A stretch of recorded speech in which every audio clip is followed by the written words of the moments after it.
এই ভিডিওর মধ্যে দিয়ে আমরা আলোচনা করতে চলেছি সংস্কৃতের অক্ষর মানে অ আ এবং ক খ নিয়ে। আমরা প্রত্যেকেই জানি যখন আমরা ছোট থেকে বড় হই তখন প্রথমেই আমাদেরকে অক্ষর শেখানো হয়, অ ক খ শেখানো হয় যাতে আমরা কোনো জিনিস পড়তে পারি। কিন্তু ক্লাস 7-8-এ যে সংস্কৃত রয়েছে সেই সংস্কৃতের প্রথম পেজেই কিন্তু অ আ ক খ রয়েছে, এবং আমরা যখন ক্লাস 11-12-এ উঠে সংস্কৃত নিই সেখানেও কিন্তু অ আ ক খর খুব গুরুত্বপূর্ণ রয়েছে। অ আ ক খ যদি সংস্কৃতে খুব ভালো মতো আমরা না জানি সেক্ষেত্রে কিন্তু আমরা কোনো লেখা পড়তে পারবো না। তোমরা পশ্চিমবঙ্গ ছাড়া পশ্চিমবঙ্গের বাইরে যে সমস্ত রাজ্যগুলো রয়েছে সেখানে কিন্তু সব জায়গায় বাংলা প্রচলনটা একদমই নেই। তো সেক্ষেত্রে প্রয়োজন হয় হচ্ছে হিন্দি ভাষার। হিন্দি আর সংস্কৃত হচ্ছে একই। তো যদি আমরা সংস্কৃতটা খুব ভালো মতো জেনে নিই তাহলে আমরা হিন্দির যে কোনো লেখাই পড়তে পারবো। তো আজকে এই ভিডিওর মধ্যে থেকে আমরা আলোচনা করব হচ্ছে অ আ ক খ নিয়ে, এবং সংস্কৃতের অ আ দেখবো এবং সংস্কৃতের ক খ দেখবো, এবং কিভাবে আমরা খুব সুন্দরভাবে রিডিং পড়তে পারবো সংস্কৃতের, এবং কোনো অক্ষর দেখলে বুঝতে পারবো বা কোনো অক্ষর নিজে থেকে লিখতে পারবো, তো সেটা শিখবো। তো চলো তাহলে ভিডিও শুরু করা যাক। তার আগে আমি অতসী, তোমাদের প্রত্যেককে স্বাগত তোমাদের ইউটিউব চ্যানেল ইয়োর স্টাডিতে। দেখো, প্রথমেই আমরা আলোচনা করেছি অ আ নিয়ে। প্রথমে আমি দেখো খুব সুন্দরভাবে উপরে সংস্কৃতে লিখে দিয়েছি, তার নিচে বাংলায় লিখে দিয়েছি। দেখো অ আ হস্যই দীর্ঘই হস্যু দীর্ঘ, এ ওই ও ও। তোমরা যদি সংস্কৃতের অক্ষরগুলো খুব ভালো করে না জানো তোমাদের কিন্তু খুব সমস্যা হবে। হ্যাঁ, তোমাদের পরীক্ষা সব বাংলায় লিখতে হয় ঠিক আছে, কিন্তু সংস্কৃত প্রত্যেকটা অক্ষর তোমাদেরকে খুব ভালো করে জানতে হবে। তোমরা কি করবে, এই যে অওয়াটা, প্রথম অওয়াটা তোমরা প্রথমে দেখে দেখেই 3-4 বার লেখো, তারপরে না দেখে লেখো। দেখবে কিছু কিছু অক্ষর বাদ যাচ্ছে, সেই অক্ষরগুলো তোমরা আবার দেখে নাও। এইভাবে গোটা 3 দিন করো, দেখবে খুব সুন্দরভাবে অওয়াটা হয়ে যাবে। এরপরে আমরা দেখি ক খ।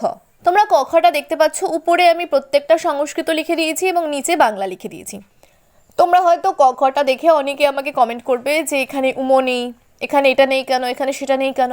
তো আমি তোমাদেরকে বলে দিই, বাংলায় যত অক্ষর রয়েছে সংস্কৃতে কিন্তু ততগুলো নেই।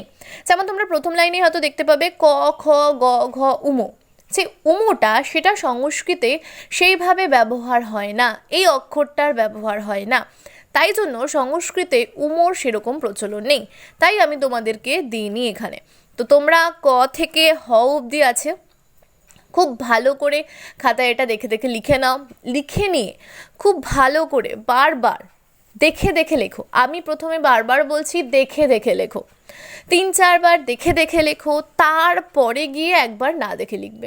যে একবার না দেখে লিখতে যাবে দেখবে প্রচুর ভুল পাচ্ছ, কোনো কোনো অক্ষর মনেই পড়ছে না, তখন সেগুলোকে আবার দেখে নাও। এরকমভাবে 5 দিন করো, টানা 5 দিন করো, দেখবে ইজিলিভাবে সংস্কৃতের অক্ষরগুলো তোমরা শিখতে পারছো, বুঝতে পারছো, এবং কোনো লেখা দেখলে পড়তে পারছো।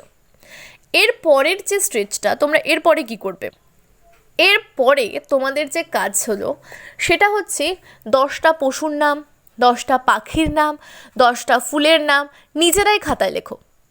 খাতায় লিখে লিখে প্র্যাকটিস করো, দেখবে সেখানেও বাঁধবে। যতবার বাঁধবে ততবার গিয়ে অ আ ক খটা দেখে নেবে, কোথায় কোথায় কোন শব্দ আছে নিয়ে নিয়ে বসিয়ে দেবে। বারবার যে দেখতে থাকবে দেখবে তুমি যে ভুলে যাচ্ছ সেটা আর হবে না। এরপরে চলে আসো যে ক্লাস 11-12-এর যে বইটা রয়েছে, একটাই বই রয়েছে পাতলা ছোটি, 11-এরও সিলেবাস রয়েছে, 12-এরও সিলেবাস রয়েছে।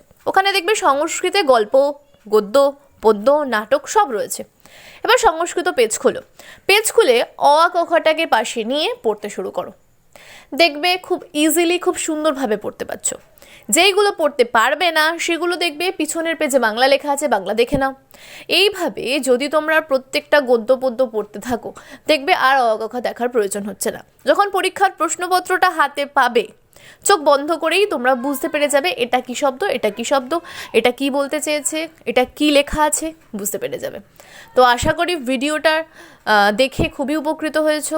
যে সকল স্টুডেন্টরা যারা 12-এ উঠে গেছে, এরকম অনেক স্টুডেন্ট আছে যারা অ আ ক খাই জানে না, ঠিক আছে, তাদেরকে বলবো যে একবার দেখে নাও এবং প্র্যাকটিস করে নাও, খুব কাজে লাগবে, পরবর্তীকালেও কাজে লাগবে।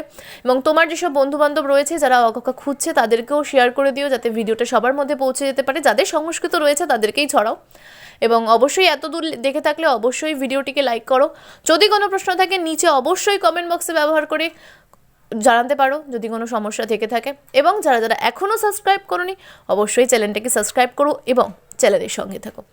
আশা করি ভিডিওটা ভালো লেগেছে। আজকের ভিডিও এ পর্যন্তই, পরের দিন দেখা হবে অন্য কোনো ভিডিও নিয়ে।